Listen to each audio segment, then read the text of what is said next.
नमस्ते। आज हम बात करेंगे मॉडर्न लाइफ के एक बहुत ही गहरे और अजीब से सवाल के बारे में। वो ये कि आज के ज़माने में जब हमारे पास हर तरह की सुविधा है, तो हम फिर भी हर वक्त थके-थके क्यों महसूस करते हैं? क्या कभी ऐसा महसूस हुआ है कि ढेरों टाइम बचाने वाले गैजेट्स होने के बाद भी एक सुकून भरी गहरी नींद के लिए तरस रहे हों? ये हमारी आज की जिंदगी का एक बहुत ही आम कह सकते हैं पैराडॉक्स है, जहां सुविधा तो बढ़ गई है पर आराम नहीं बढ़ा।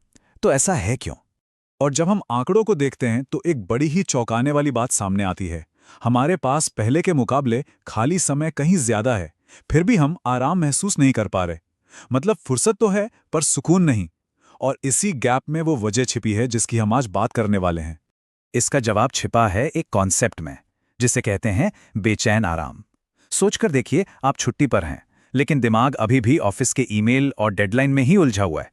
फिजिकली तो आप आराम कर रहे हैं, पर मेंटली आप अभी भी काम से जुड़े हुए हैं। ये आराम का सिर्फ एक धोखा है, जिसमें असली सुकून तो है ही नहीं। तो सवाल ये है कि ये बेचैन आराम आता कहाँ से है, इसकी जड़ें कहाँ हैं? इसे समझने के लिए हमें पहले उन बाहरी ताकतों को देखना होगा जो हमारे इस हमेशा ऑन रहने वाले कल्चर को बनाती हैं। एक तरह से ये हमारे बर्नआउट का ब्लूप्रिंट है। और देखिए, सबसे पहले तो ये समझना जरूरी है कि ये कोई हमारी अपनी गलती नहीं है। असल में हमारे आज की दुनिया का जो ढांचा है ना, वो ही ऐसा बना दिया गया है जो हमें कभी पूरी तरह से ऑफ होने ही नहीं देता। हम चारों तरफ से लगातार जानकारियों की बमबारी झेल रहे हैं।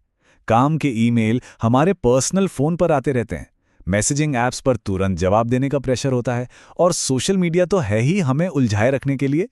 ऐसे में काम और पर्सनल लाइफ के बीच की लाइन कब मिट जाती है पता ही नहीं चलता। तो कोई हैरानी की बात नहीं कि हम आराम नहीं कर पाते। और ये चार्ट देखिए, ये कितना बड़ा बदलाव आया है, इसे साफ साफ दिखाता है। जब स्मार्टफोन नहीं थे तो ऑफिस छोड़ने का मतलब होता था कि दिमागी तौर पर भी काम से छुट्टी। पर आज तो ऑफिस हमारी जेब में है, जिसकी वजह से हमारा दिमाग कभी पूरी तरह से डिस्कनेक्ट हो ही नहीं पाता। लेकिन कहानी सिर्फ बाहरी दुनिया की नहीं है, असली कहानी तो हमारे अंदर भी चल रही है। तो चलिए अब इस बेचैन आराम की साइकोलॉजिकल वजहों को समझते हैं। हमने अपने मन में एक बात बिठा ली है कि हमारी कीमत हमारी प्रोडक्टिविटी से जुड़ी है। बिजी रहना इंपॉर्टेंट होने का सिंबल बन गया है, और इसी चक्कर में हमें लगने लगता है कि आराम का हर पल बर्बाद हो रहा है। इसी को कहते हैं प्रोडक्टिविटी गिल्ट। और इसी वजह से हम एक साइकिल में, एक दुष्चक्र में फंस जाते हैं। होता क्या है, देखिए, हम आराम करने की कोशिश करते हैं, काम से दूर होते हैं, लेकिन फिर हमें इस बात का गिल्ट होने लगता है कि हम कुछ प्रोडक्टिव नहीं कर रहे। उस बेचैनी से भागने के लिए हम अपना ध्यान भटकाने लगते हैं, जैसे सोशल मीडिया स्क्रॉल करना शुरू कर देते हैं, और ये चीजें हमें असल में और थका देती हैं। नतीजा, हम बिना असली आराम किए ही रह जाते हैं। और यहीं पर यह समझना बहुत जरूरी हो जाता है कि ध्यान भटकाने और सच में आराम करने में जमीन आसमान का फर्क है। चलिए इस फर्क को समझते हैं। ध्यान भटकाना, जैसे कि घंटों तक बस स्क्रॉल करते जाना, ये हमारी मेंटल एनर्जी को चूस लेता है। जबकि सच्चा आराम, जैसे कहीं प्रकृति के बीच टहलना या बस शांति से बैठना, हमारी मेंटल एनर्जी को वापस भर देता है। एक हमें सुन्न करता है तो दूसरा हमें हील करता है। तो इस बात को हल्के में नहीं लिया जा सकता। सच में आराम न कर पाने की एक बहुत भारी कीमत चुकानी पड़ती है, और ये सिर्फ थकान महसूस करने तक ही सीमित नहीं है। ये हमारी पूरी हेल्थ के लिए एक गंभीर खतरा है, जो आगे चलकर स्ट्रेस, एंग्जाइटी और बर्नआउट का कारण बनता है। तो फिर इसका हल क्या है? इस जाल से निकलें कैसे? इसका जवाब है, हमें आराम करने के पूरे तरीके को ही बदलना होगा। हमें आराम के लिए एक नया ब्लूप्रिंट तैयार करना होगा।